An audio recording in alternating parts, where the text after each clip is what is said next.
I'm David Knowles, and this is Ukraine, the latest. Today, we discuss the latest updates from across Ukraine. Hear from our foreign correspondent Colin Freeman, who's been on the ground looking at the torture chambers discovered in liberated Kherson. And we hear about the challenges faced by volunteers supplying Ukrainian troops fighting on the front line. This hideous and barbaric venture of Vladimir Putin must end in failure. Putin's war in Ukraine has destabilized energy markets the world over. Nobody's going to break us. We're strong. We're Ukrainians. Every weekday afternoon, we sit down with leading journalists from the Telegraph's London newsroom and our teams reporting on the ground to bring you the latest news and analysis on the war in Ukraine. It's Monday, the 21st of November, day 271, and today I'm joined by our Associate Editor Dominic Nichols, our Assistant Comment Editor Francis Durnley, and our Foreign Correspondent Colin Freeman. Dom, can I start with you? What's the latest from what you're looking at? Well, hi David, hi everybody. Happy Air Assault Forces Day to all our Ukrainian colleagues. Should have worn my beret. So a lot of fighting over the weekend, continuing into this morning. So firstly in the east, so around the Donbas, Russian forces bombarding artillery, mainly artillery, missile as well, into Ukrainian positions. President Zelensky said last night that there'd been about 400 strikes across the area. A bit further to the south, around the Zaporizhzhia nuclear power plant, there have been a number of explosions there. The IAEA, so the International Atomic Energy Agency, reported that and said, so Russian media also have confirmed that. They've said they said there were 15 shells fired by Ukraine at the plant, landed near a dry nuclear waste storage facility and also a building that houses fresh nuclear fuel.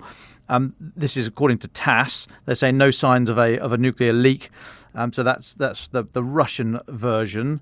The IAEA are saying, well, they're not apportioning blame for the attacks, but the Director General Rafael Grossi has said the explosions are completely unacceptable, and those responsible, quote, playing with fire, which I think is an understatement, and similar to what we've heard from him in recent weeks. And just that sort of comes and goes as the political temperature ebbs. It's yet another thing that Russia can do to sort of press the buttons. Obviously, it's extremely dangerous, anything near that nuclear power plant.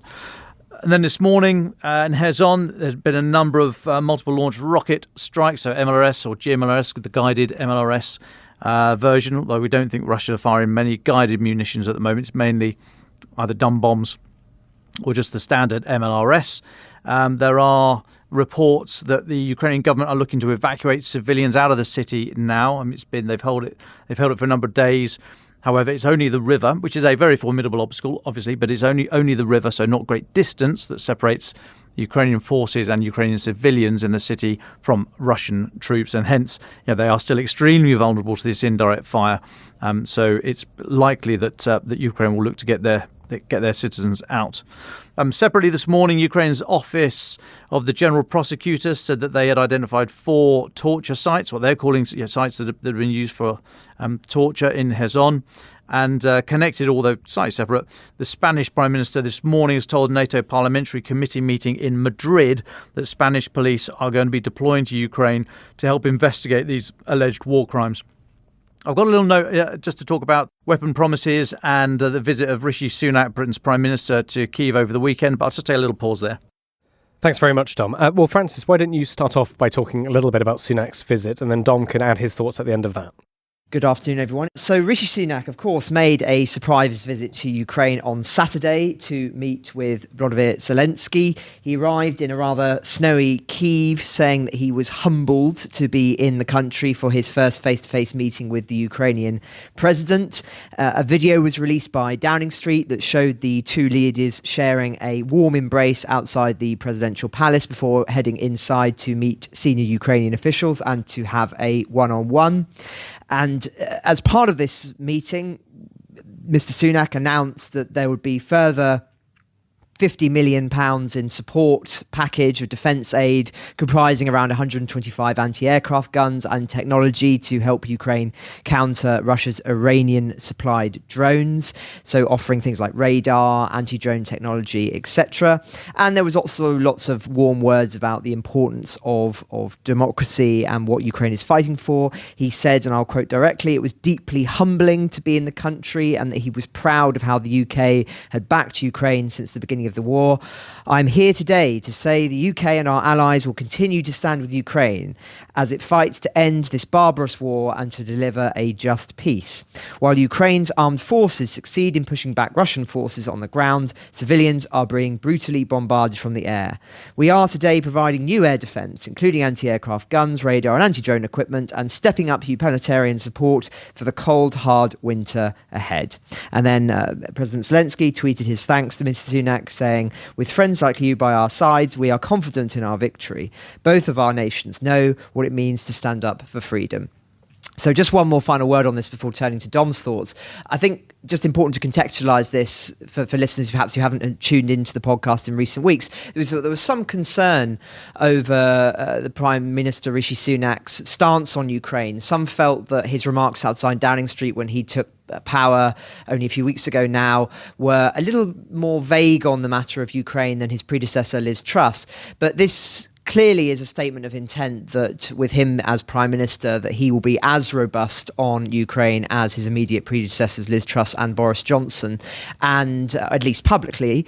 But I think another important thing to this is this isn't necessarily out of character for Rishi Sunak. As I've spoken about in the podcast previously, he had written a very forceful letter to Ukraine when he was Chancellor of the Exchequer, which was really repeating the kind of strong stance that we'd seen from Boris Johnson. So I think some of the commentary that was expecting Rishi Sunak to be,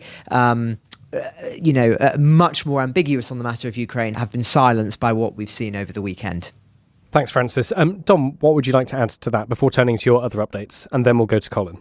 I would echo Francis's comments there. I was starting to wonder about Rishi Sunak and his views on Ukraine. So I was very pleased to see that he went out there, and that the speech that Francis just paraphrased there. I thought it was interesting that Rishi Sunak said he was going to defend the principles of sovereignty.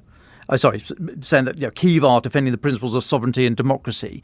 So I mean, those are big deals, right? I mean, this is what it's all about. So he wasn't tying himself to any specific sort of tactical or even operational victory, as in something inside the war. I mean, he's talking big hand stuff here, sovereignty and democracy. So it doesn't really give him any room to wriggle out of it. I'm not suggesting for one moment that he planned to or that he wished to or anything like that. But and it's not the first time a politician might go and do something that he or she previously said they wouldn't do. But I thought he's properly nailed his colours to the mast there, which we will continue to remind him of if he ever wavers from it. But this deal, £50 million, 125 anti-aircraft guns, technology for drones, and so on and so forth. I mean, I was racking my brains about this, trying to work out what it would be, what's in the British military equipment locker that could meet this.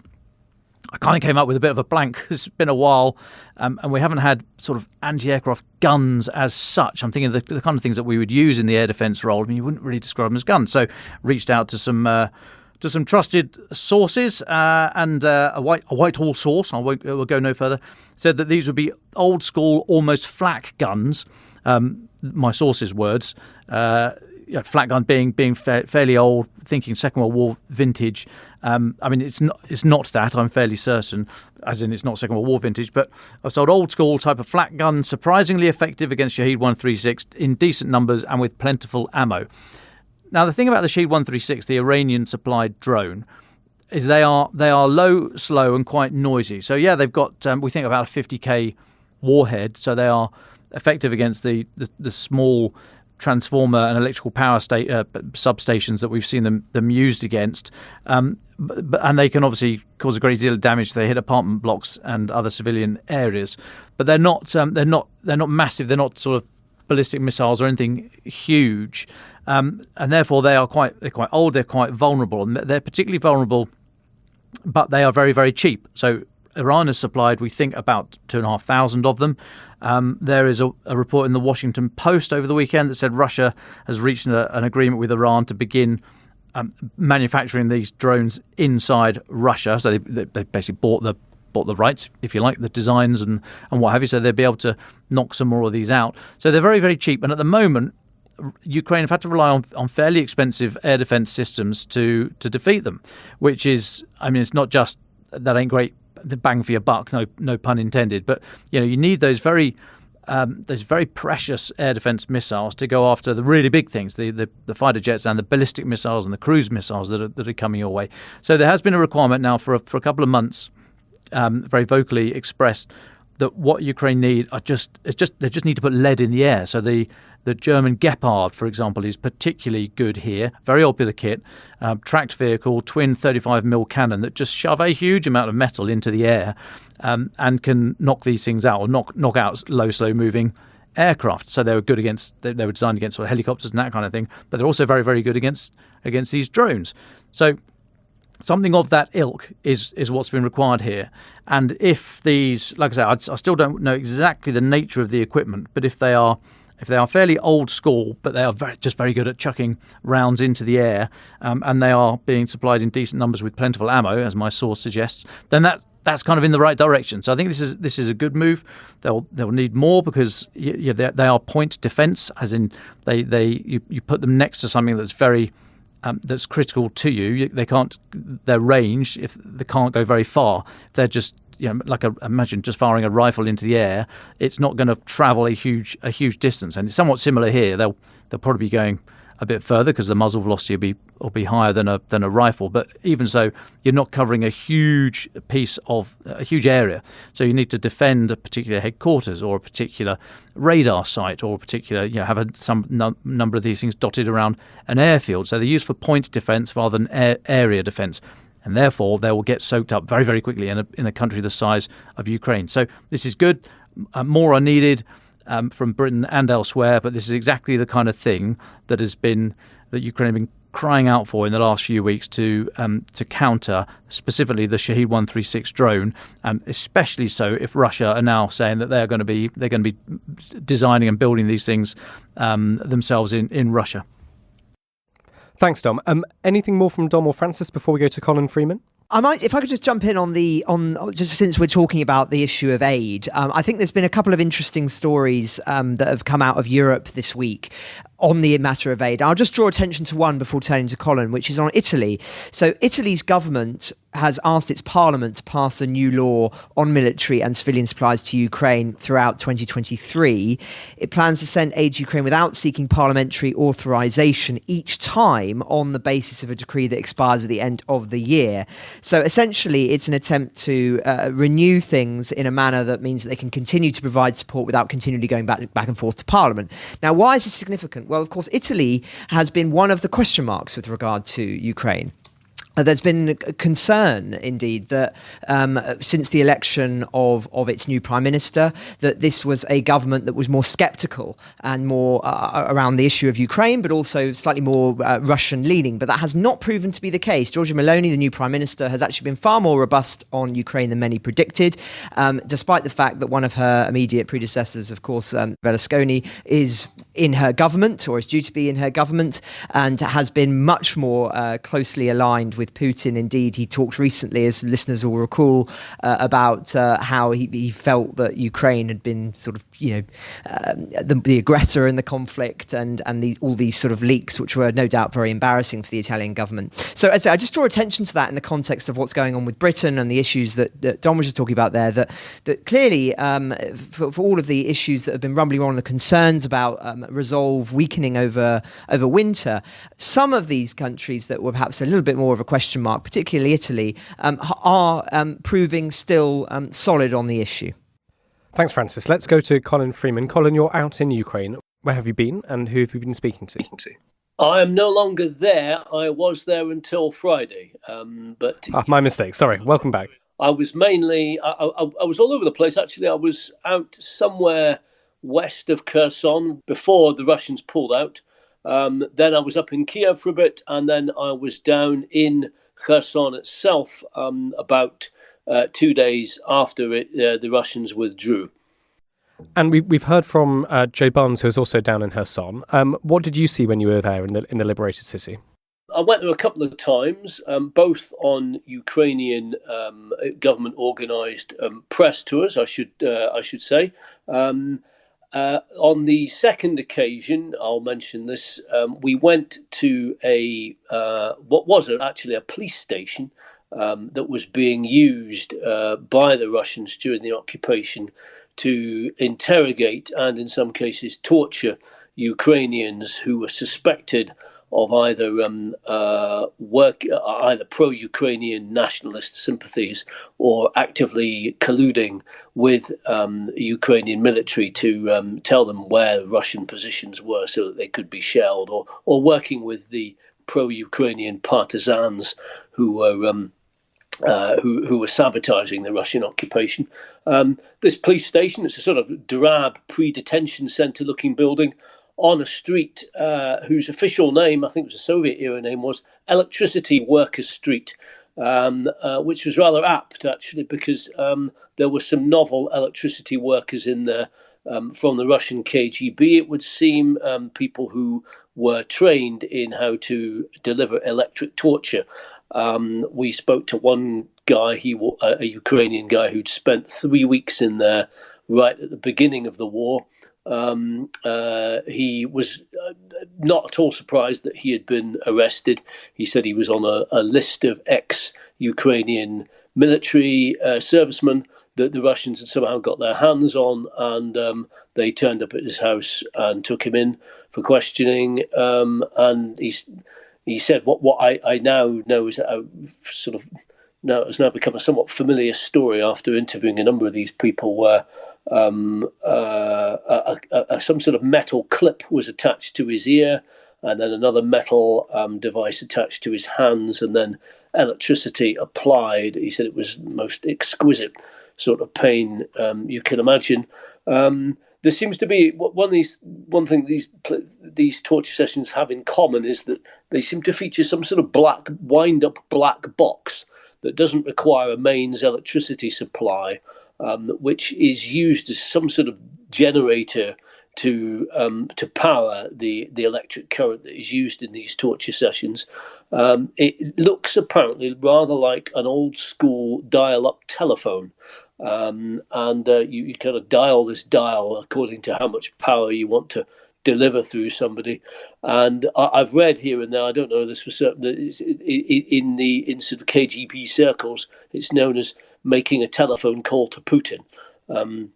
So anyway, that was his story.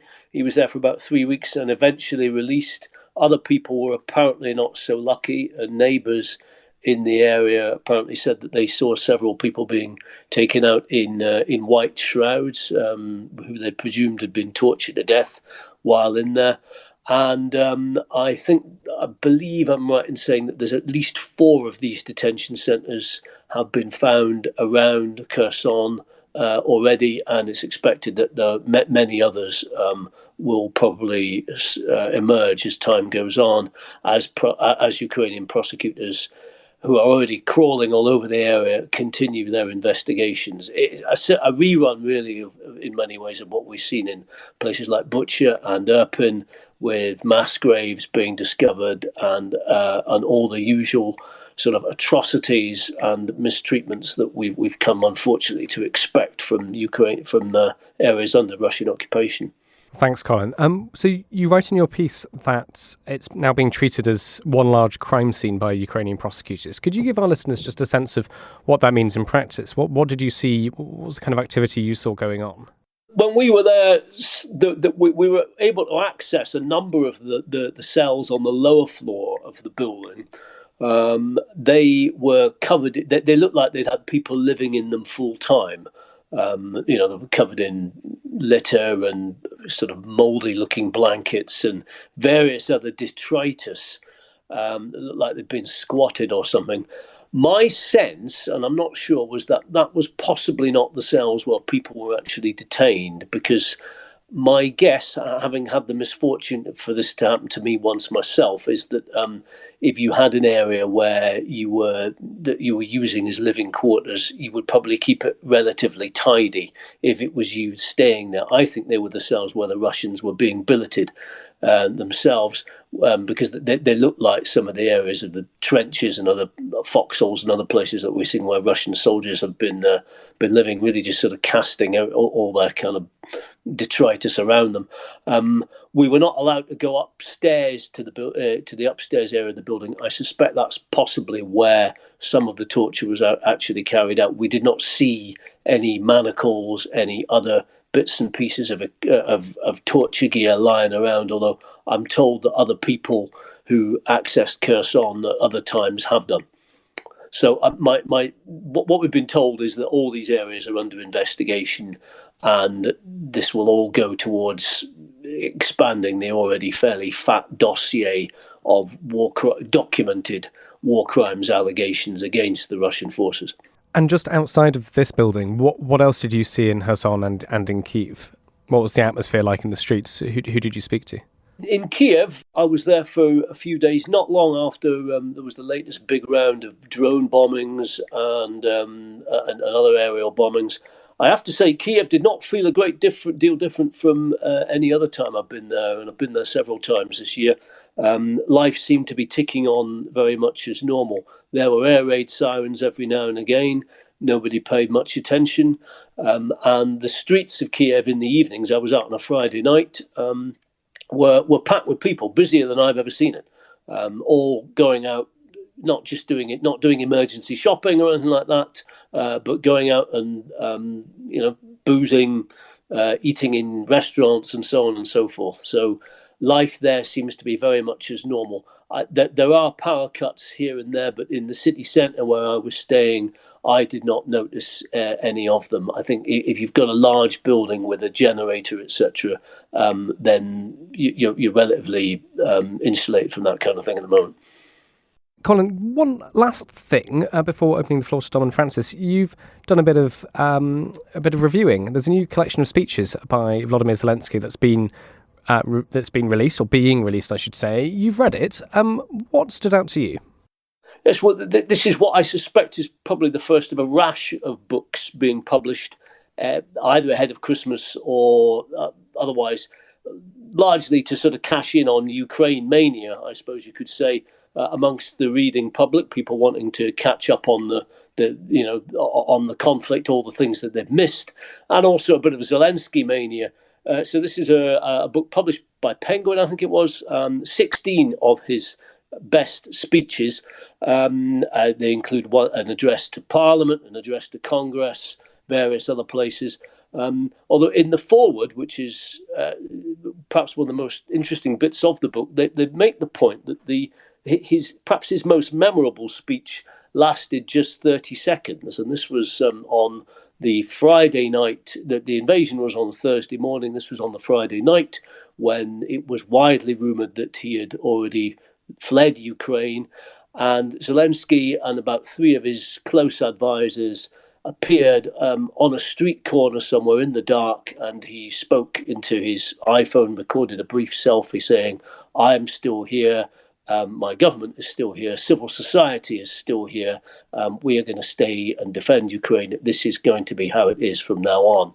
I remember that video myself quite well because I was about to try and head into Kiev from Western Ukraine at that point. And it was a sign that perhaps things which seemed to be going very badly at that point were perhaps not going quite that badly. They had withstood the first 36 hours of the storm. And as the prologue of this book makes clear, that was perhaps the most important speech of his life. It convinced other Ukrainians that he was not leaving, and that therefore they shouldn't either, and that they should stay and fight. But there are some other interesting speeches in the book as well. It's very notable how he adjusts his tone according to who he's speaking to, and he appeals to milestone events in different countries according to the audience. He's done something like about 81 foreign addresses since the start of the war. He's clearly now the world's most in-demand speaker, way beyond Barack Obama, even, I would guess. For example, to the Israeli Knesset, he evokes memories of the Holocaust. He says, well, never again was supposed to be a full stop, not a question mark. To the Americans, he discusses 9/11. He says, that was the day that evil rained down upon you from above. That's what's happening here in Ukraine now every day, and we can't stop it. We need your help. And then, interestingly, to the Germans, he says, who've been criticised quite a bit for their reluctance, certainly early on in the conflict, to arm Ukraine and for their dependence on Russian gas. He says it's as if a new Berlin Wall had gone up in Europe, a wall between freedom and slavery. And he doesn't mince his words when it comes to the Germans. But more generally, having ploughed through many of these books of collected speeches, or certainly read many speeches as a foreign correspondent, written by foreign leaders over the years. This book, I would say, is pretty unusual. I managed to read all 140 pages of it without nodding off, and that is unusual for speeches by any foreign leader. They are well written. They come from the heart. They are empathetic, and they are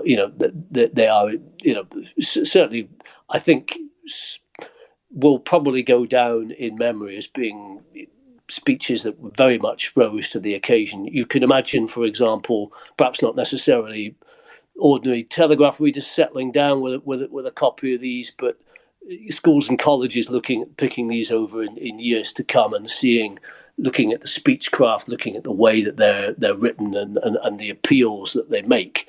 I think this is certainly a book that was worth putting out by Penguin.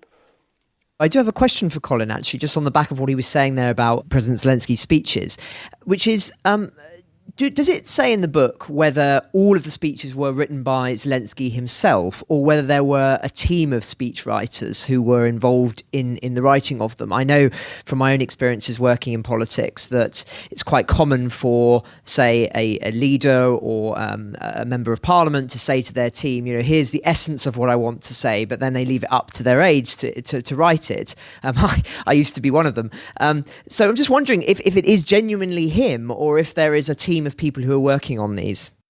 No, it doesn't make, from what I can remember, it doesn't make any mention of who writes them, i.e. whether it's him or one of his aides, or how they are written.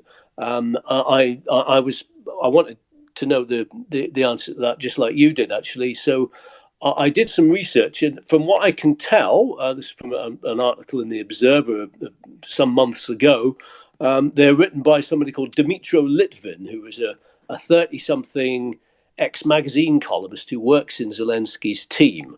And he was, I think, very briefly interviewed by the Observer, perhaps putting it too strong. He answered a couple of questions by email and confirmed that he was one of the people, or perhaps indeed the person, who wrote most of Zelensky's speeches. He said he did the words, the ideas and emotions came from Zelensky. Hard to be certain, really, who is doing the heavy lifting there, I would say. Thanks, Colin. Dom, I know you've also got a question. Yes, thanks, David. Hi, Colin. Great to chat again. Be looking forward to catching up with you when you're back here in town. Away from the speeches, back down to the trenches, if I may, for a moment. For some time now, I've been trying to work out with the Russian withdrawal from Kherson who it was, basically. We thought it was the remnants of the VDV, the Russian airborne forces that were over the river in Kherson city and the environs to slow down Ukraine's rate of advance, either to try and hold on to the area or to buy time for the withdrawal. But we were led to believe that it was the better trained, more regular, if I can use that expression, Russian forces, not mobilised soldiers. I wonder if you had a comment on that. And separately, so getting back over the river, was it good soldiers that knew what they were doing? Was it a good plan? And we've been trying to work out if new General Surovikin has actually been able to grip the Russian high command, and they actually are putting into practice what they should have been doing all along, or a mixture of both. Because I mean, if if it's good soldiers, that's one thing, but they are increasingly fewer in number. If it's a good plan and a good grip on the Russian senior leadership, that might be more concerning for Ukraine. So just wondered if you had a feeling from the ground of who it was that was the last Russians to leave, and quite whether it was the soldiers or the plan that did the heavy lifting. Sorry, Dom, you've got a long question there. I'm afraid my answer is very short. I have not got a clue, I'm afraid. That was not something that I really had much time to address with the people while we were in Kherson. We were on a relatively tight schedule, focusing on torture chambers and human rights stuff and so on. All I know is that there was originally talk that there was about 4,000 Russians still behind the lines as the retreat was due to have been completed, and there was speculation as to whether these were elite troops left deliberately behind to sow chaos and sabotage, or whether they'd simply not got over the bridge in time in the chaos of the withdrawal. What I can say is that having been there in the following days after the withdrawal was allegedly completed, we did not hear sight or sound of those Russian forces. There doesn't seem to have been any sense that they are in any kind of way a power or a threat. The only other thing I can add is that while we were on the press bus or on the bus that took us into Kherson, on the way out we stopped, perhaps inadvisedly, for a photograph at the gates, the Kherson gates, where President Zelensky had also stopped during his visit that same morning. And at that point, a couple of Russian shells, I don't know what they were, but I certainly heard the whistle, landed quite close to the bus and sowed general panic, which was added to by the fact that the other bus that we were with then broke down about 5 minutes later. So there's clearly some hostile forces still aiming stuff at Kherson, and in particular us, I think, that day. But who they are, I'm afraid I can't really tell you.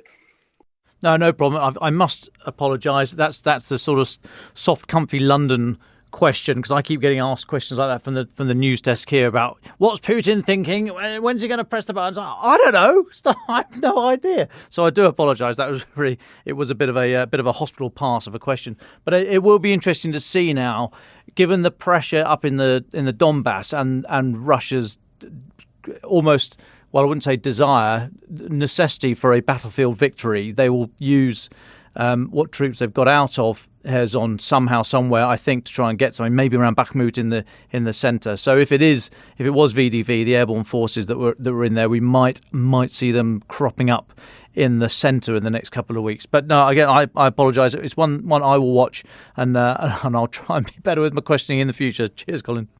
Thanks, Dom. Thank you, Colin. Francis, can I come to you? I know you've got a couple of notes on some more interesting stories, one regarding Poland's army and another out of Russia itself. Yes, well, thanks, David. I think I just wanted to draw attention to this story, which is a long read in Politico, because I think they make some very interesting points in it, and discussion points at least, and also have some quite interesting sources on offer. So it's a piece that's talking about the role of Poland in the war. Now, of course, last week, a stray missile landed and killed 2 people in one of the Polish border towns. And the piece talks about how there's actually been some concern amongst Western allies about what the Polish reaction would be. Indeed, on that evening, there were fears that there might be a rather rash response from Poland. And so there was sort of a lot of diplomatic scrambling around to ensure that wasn't the case. Then it goes on and talks about just how important the role of Poland has become in the defence space since the war began, and indeed even before the war. And it's just lots of details and lots of fleshing out from sources in talking about it as a sort of military superpower in Eastern Europe now. And it quotes a senior US Army official in Europe who says, "Poland has become our most important partner in continental Europe." And he goes on and cites the crucial role that Poland's played in supporting Ukraine and also shoring up NATO's defences in the Baltics. Now, it comes off the back as well. The source talks about how traditionally Germany would have been been America's key ally in the region, and whilst it remains a key logistical hub, actually Berlin's sort of back and forth on the issue of Ukraine has hampered its effectiveness as a partner. That's according to the official. Whereas Poland has already ordered more tanks and howitzers. It's on course to have a much larger army than Germany's. So it has a target of around 300,000 troops by 2035 compared to Germany's current 170,000. Poland's military is already about 150,000 strong, with 30,000 belonging to a new territorial defence force set up in around 2017. So just a very interesting long read, which I'd point listeners to, looking at the strategic and defensive role in Poland off the back of the attack there last week, and perhaps a few interesting insights there that that people won't necessarily have been aware of on just the scale of Poland's involvement in the war since it began. Of course, regular listeners will be aware of just how significant Poland's role was, not only in the military space but also in taking in refugees. Millions upon millions of refugees were taken in by Poland when the war began, and that was absolutely integral for ensuring that there weren't enormous blockages as people tried to flee the country. So all of this stuff really, really mattered. And so very interesting insights on Poland there. Just the other story is also another piece in another piece of foreign press, which is Newsweek, which is about some leaked emails from a whistleblower at the FSB, of course, the Russian intelligence services, the sort of successor is often described as of the KGB. And this whistleblower has sort of revealed the state of things within Russia, but also within the FSB itself. Now, of course, all whistleblowers should be seen with a degree of caution, and particularly any sources coming out from within Russia's intelligence services. But nonetheless, I thought it offered a little bit of colour and insight as to what may be going on in Russia at the moment. Now, this agent is dubbed Wind of Change. That's his sort of code name, and has been offering regular dispatches to a Russian dissident exile, and he reveals the sort of anger and discontent within the FSB, as I say, and he talks about how there's inner turmoil and predicting an inevitable civil war, and that Russia will soon descend, and I quote, into an abyss of terror as the public grow increasingly tired of the war. He then goes into detail talking about how Putin's allies, founder of the Wagner Group, of course, who we've talked about at length, and the Chechenian leader, and how they've continued to criticize Putin's war, how it's being handled, and that this is really behind closed doors even more vehement. And ultimately says that we, the FSB, screwed up the country not only on February 24th when the whole affair began, but much earlier when February 24th became possible in principle. Chaos, civil war, collapse. Yes, it's all ahead of us. It is inevitable. Too many in Russia have crossed the point of no return. They plan to see little czars in the areas they managed to capture. At least that's the way they are thinking. Now, as I say, this should be treated with a degree of caution. It has been independently verified by people who are familiar with the workings of the FSB. But nonetheless, if this is even true in abstract, I think it's significant, because this has been one of the essential questions of the war, is what is going on in the elite, the Russian elite mentality at the moment. And if this is indicative of broader trends, that there is a real struggle going on for power within the FSB and within Russia itself, and that they predict there to be a real implosion in the weeks and months ahead, then that, of course, is going to be very, very significant for what happens not only in the war in Ukraine, but within Russia itself, about thinking about its long-term future. We've said all along that the evidence would be suggestive that things will become more difficult for Russia over the months ahead, not less, which perhaps contradicts with some of the thinking in Western governments at the moment. And there are certain reasons for that. The sanctions, of course, will continue to bite more effectively. The energy war that Putin was hoping to wage over winter is expected not to be quite as severe as expected. So all of these factors are coming into play. And of course, if there is this implosion, then it will be one that could not only derail Putin's plans in Ukraine, but could have huge geopolitical significance around the world. Thanks, Francis. Dom, I know you want to come in quickly on the Polish military. Yeah, just very quickly, if I may, it's a fascinating article in Politico talking about Poland's position and how it's getting weapons now from South Korea. And it just reminds me, we've mentioned before, but it reminds me again of Donald Rumsfeld's comments, love him or loathe him, but that's irrelevant here. But remember, he was talking about after criticism from French and German politicians after the 2003 invasion of Iraq.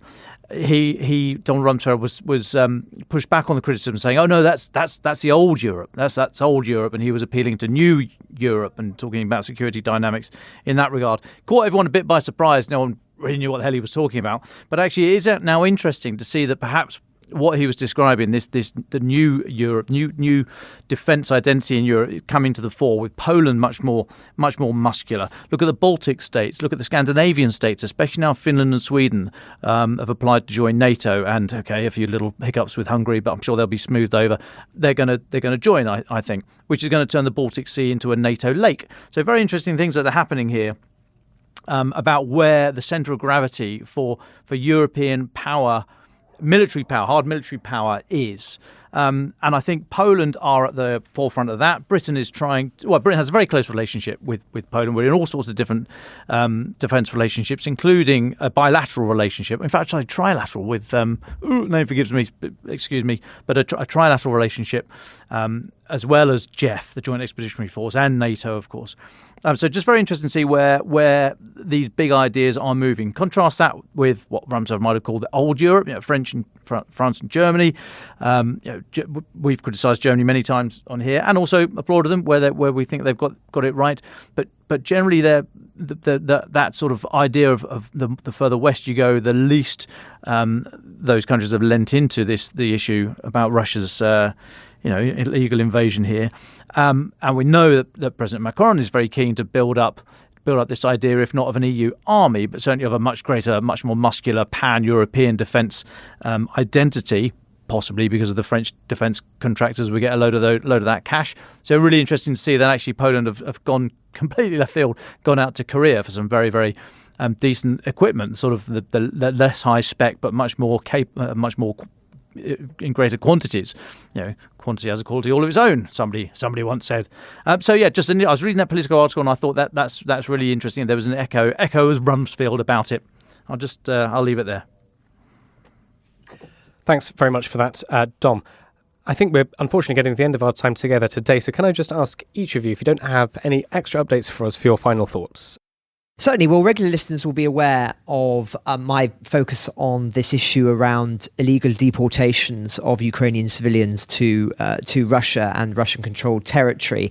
And as I say, we're hoping to do some more in-depth episodes on this over the winter period. But I just wanted to draw attention to a piece of research that's been conducted by Amnesty International. Now, of course, Amnesty has come under criticism for its approach to the Ukrainian war, and we've talked about that at length in the past. But this is a very interesting report that they've published into this process of Ukrainian civilians being filtrated and then transferred and eventually deported from occupied areas of Ukraine. Now, this report doesn't mince its words. It says that what's been going on amounts to war crimes and are likely crimes against humanity.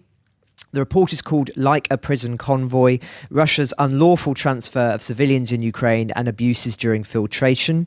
It details how Russian-controlled forces have transferred these civilians from the occupied territories, including children who have been separated from their families during the protest, which of course is in direct violation with international humanitarian law. It talks about the abusive screening processes, which, as I say, are known as filtration, which is sometimes results in arbitrary detention, torture, and other ill treatment. This is their central sources are interviewing 88 people from Ukraine, most of them civilians from Mariupol, but also from Kharkiv, Luhansk, Kherson, Zaporizhia as well. And they go on and describe in really harrowing and vivid detail the kind of coercive conditions that they were forced to experience as a consequence of this. It talks about how some of them, once they were in Russia, were pressured into applying for Russian citizenship and said that their movements were restricted. There have been instances where children have been sort of forced to go through a process of applying for citizenship, particularly those who are either orphans or without parental care. Some people with disabilities have also been forced to go through a similar process. And as you can imagine, the report details all this and then calls on governments to further condemn Russia etc., and to speak out about these instances. And I do think it's quite remarkable, actually, that this isn't being more addressed and more of an issue that's being drawn attention to at the moment. And I think it just comes off the back of what Colin was talking about earlier and that Dom alluded to, that the Spanish police are currently deploying deploying people in Ukraine over the coming weeks to help investigate these alleged war crimes. And I think that, as I say, that the international community is sensitive to it, but perhaps should be talking about it a little bit more loudly, because you read this report and it's deeply concerning stuff. Thank you, Francis. Colin, can I come to you?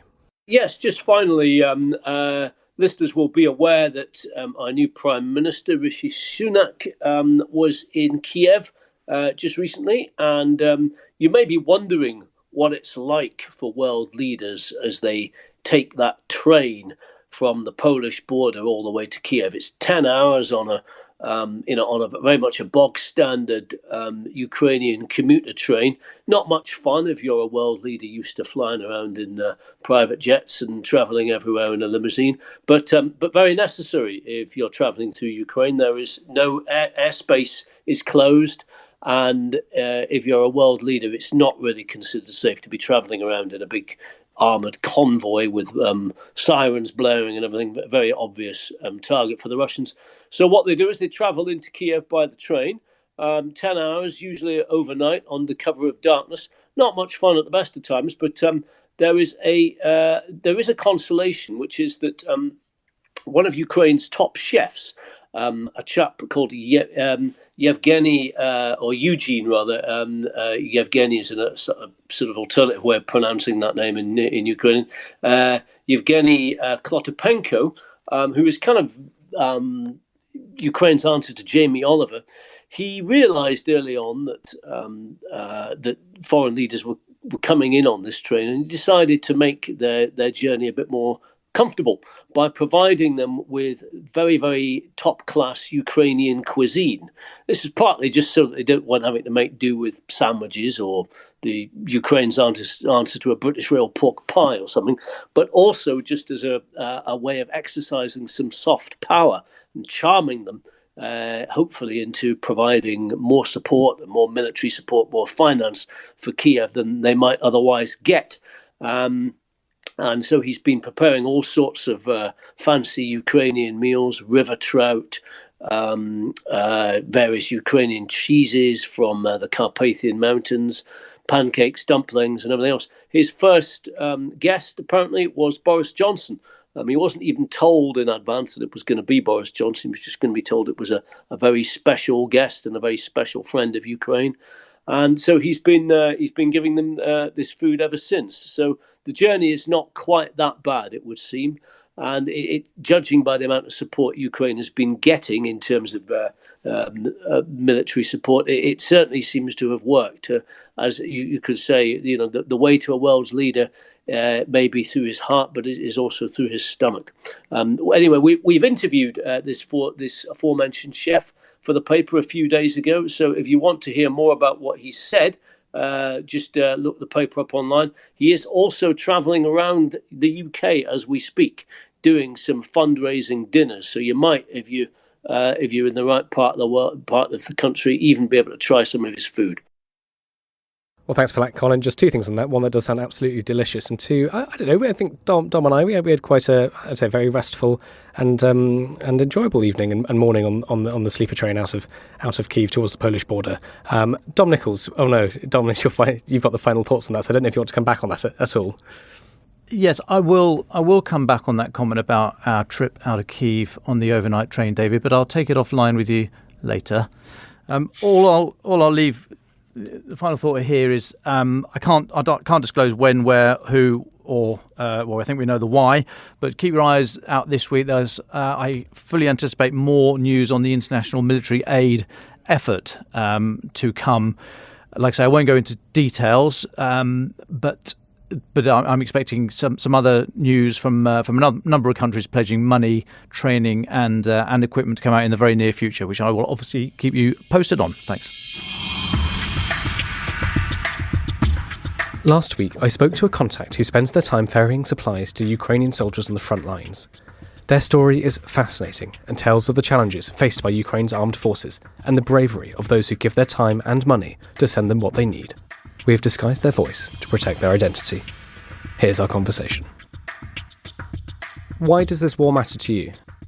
I think on a sort of personal level, obviously on the morning of the invasion, I messaged several friends in Kyiv. One particular old friend, I messaged her and she said, "My mother is already hiding in my bathtub with her service revolver from her days in the police, waiting to shoot the first Russian who comes through the door." Her mother's house had already been hit by a rocket, and she was on the point of going out to get her grandmother to bring her to her house as well. She was sending me photographs of other mutual friends, one of whom is a sort of slightly bespectacled IT expert, the photograph was him standing in his socks with his Jack Russell Terrier holding his newly acquired Kalashnikov. I realised that if even people like this were deciding to hold up and fight to the end, this was serious. And my friend repeatedly left the house to run various errands, so to get medicines for people in that block of flats, or take cigarettes to the territorial defence units, or defending the outskirts of the city and that sort of thing. She was collecting petrol so her grandmother could make Molotov cocktails in the kitchen, presumably with expertise she had from the Soviet days. And despite, it doesn't matter how many times I tried to talk her out of this, I'll never forget how she said to me, "Я не могу сидеть и смотреть, как погибает мой народ." So, I cannot just sit and watch while my people are slain. And I realised that she's someone who grew up and went to Russian-speaking schools. Russian is her first language. She is an ethnic Russian. And here she is, all her family, 3 generations, refusing to leave and fight to the death. It was a realisation of how hard this was going to be. And I said to her, "Is there anything I can do?" And she said, "It's very kind, but there's literally nothing you can do." And I found that sort of intensely frustrating. And so on the second day of the war, on the morning of the 26th, I sort of set up a small WhatsApp group with about 8 friends, all of whom had some connection to Ukraine. And I said, "Look, can we raise a little bit of money just to help her with her errands, essentially?" And then over the course of the day, there was a series of quite extraordinary events. So I remember the Russian military got halfway down one of the metro lines to Beresteyskoe station, so into the suburbs of the western part of the city, and there was pitched battles in the metro station and along the main road. There were 2 Kadyrovtsi death squads just wiped out while they tried to assassinate President Zelensky. And in the morning, there was that very famous clip where Zelensky said, "President тут." The president is here, the foreign minister is here, the defense minister is here, we are not leaving. So I sort of went to bed that night with, sort of 2 realizations. I suppose one was that the Ukrainians were not going to bend. They were not going to leave. They were not going to run. They were going to fight very, very hard. And that the Russians didn't have the manpower to achieve what they wanted. So that was probably my first realization. And I think what followed from that was the realization that there was really a very simple calculus at this stage, which was this was only going to end one way, with the Russians losing and leaving. And the only real question now was how much destruction and how many lives had to be lost before they accepted this fact. And so I suppose at that point I really started to think about, this isn't just about medication and cigarettes. This is going to have to be something more serious. And I woke up the next morning to be astounded by the fact that overnight my 8 friends had talked to their friends, who talked to their friends, who talked to their friends, and I already had £15,000 sat in my bank account. And then, part of that, for example, was donated by a businessman in his 80s who I had never met before, who was a friend of a friend of a friend, who called me up gleefully that morning to say that the bank had stopped his transaction, and he'd called them up and said why, and they said, "Well, we're worried you're sending it to a strange account." And he said, "Yes, it's Molotov cocktails in Kyiv." And the bank manager said, "Excellent, sir, we'll make it an extra speedy payment." So there's that sense of the huge sort of outpouring of sympathy, essentially, and goodwill in the UK. But I realised with that sort of quantity of money, I had to focus on getting more kit in rather than just bidding up the price of what was already in a slightly kind of empty city. There's something that resonates about this with our own kind of national story about standing more or less alone against militarized dictatorship and so on. And the Dunkirk element has been something that I've seen in Ukraine since 2014. I mean, civil society has been one of the main suppliers of the military in Ukraine since the start of what they see as the war. But also it's the obvious kind of global implications of this, that you can't allow might is right sort of behaviour. Potential for that spreading is very serious. So you mentioned your experience in Kyiv. How did you end up there? I had a friend who was supposed to be taking the equipment, so we bought a load of kits, drones, sleeping bags, the sort of stuff that they were very short of in Kyiv at that time. I had a friend who was supposed to take it, and unfortunately, from my point of view, he managed to find a unit to join 3 days before he was supposed to pick up the equipment.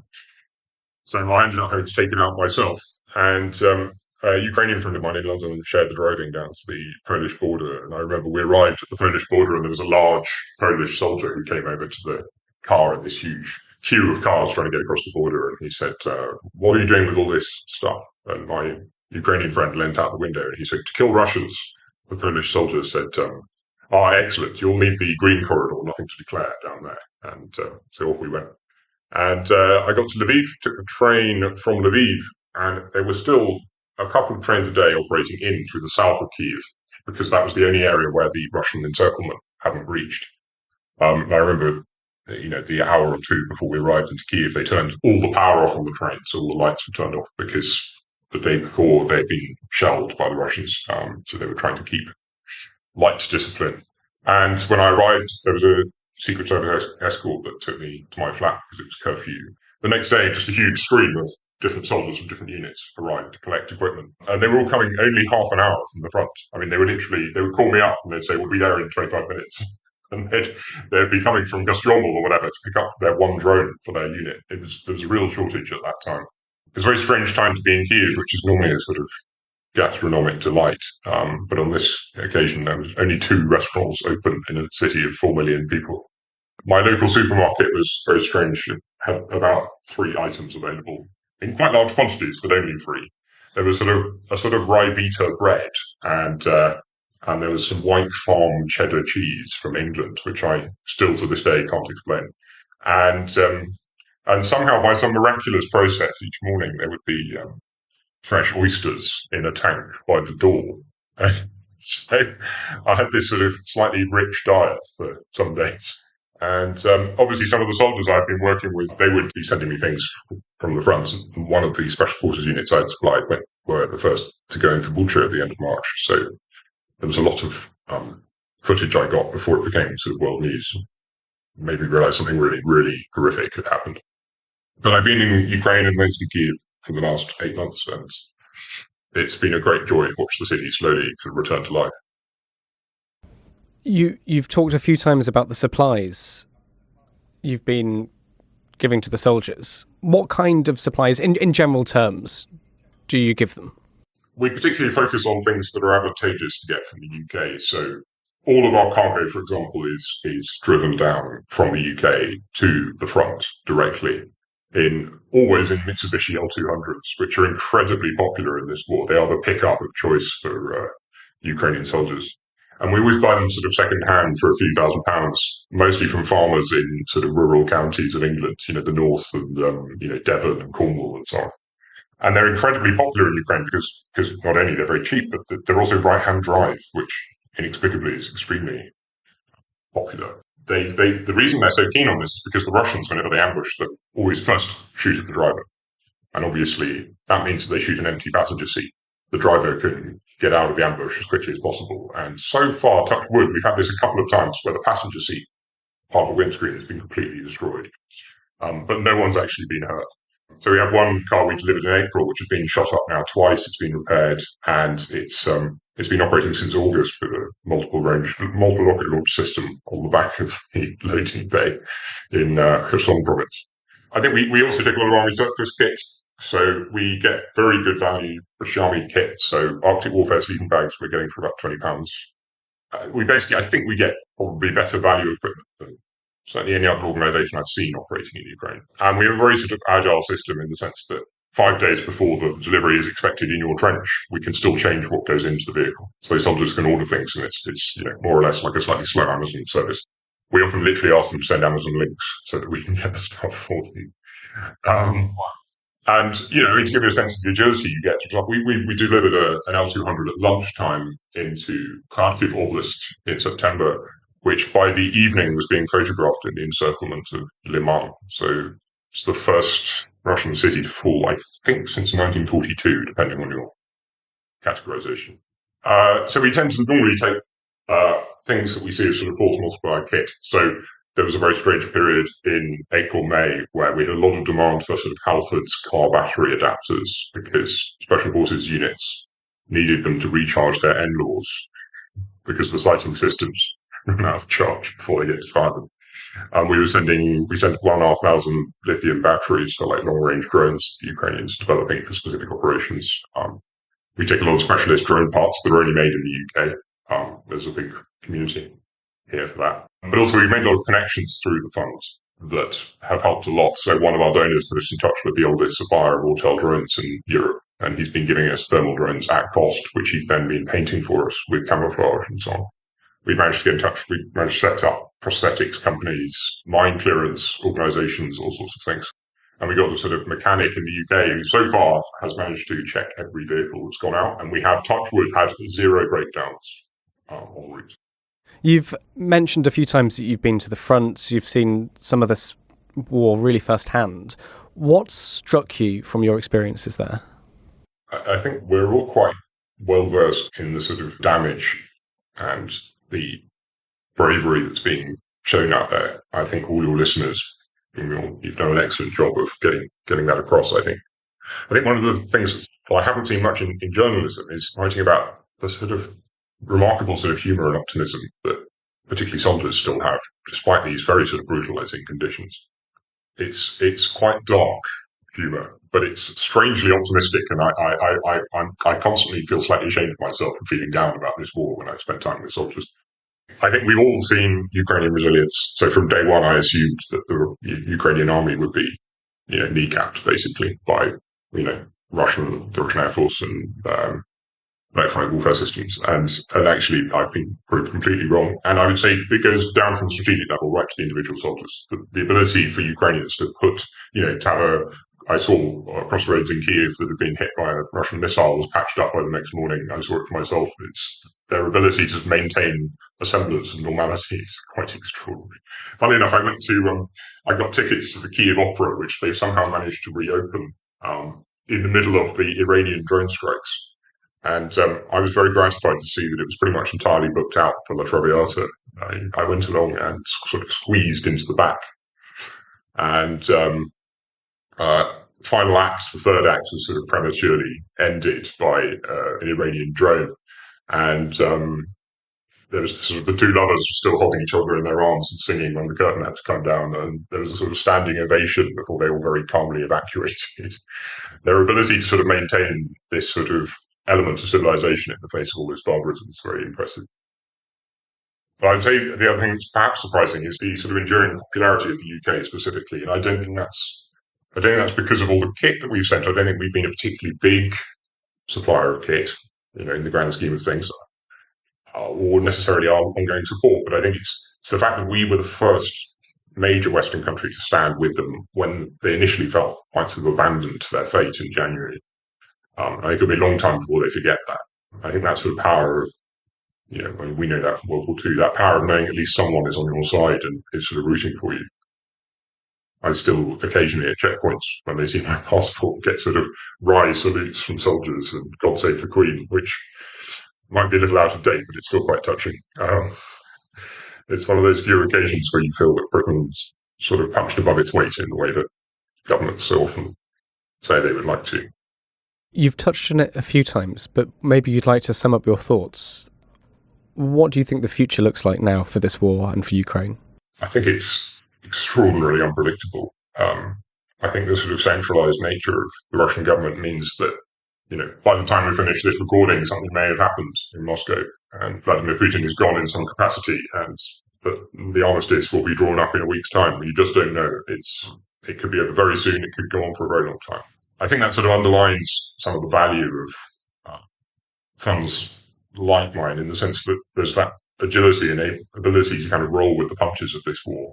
Because it's so hard to predict 1 week we told we need this, and the next week suddenly it's completely changed.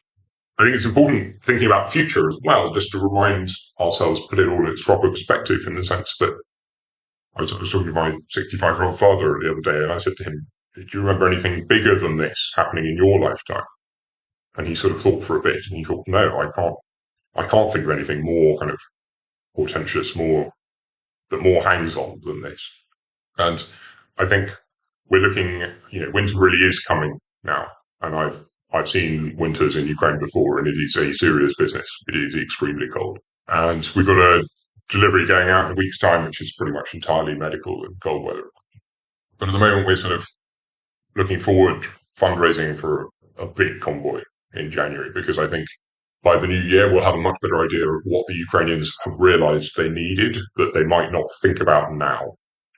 And I think we can fill in the gaps that the kind of big organizations might have missed, which happens a lot.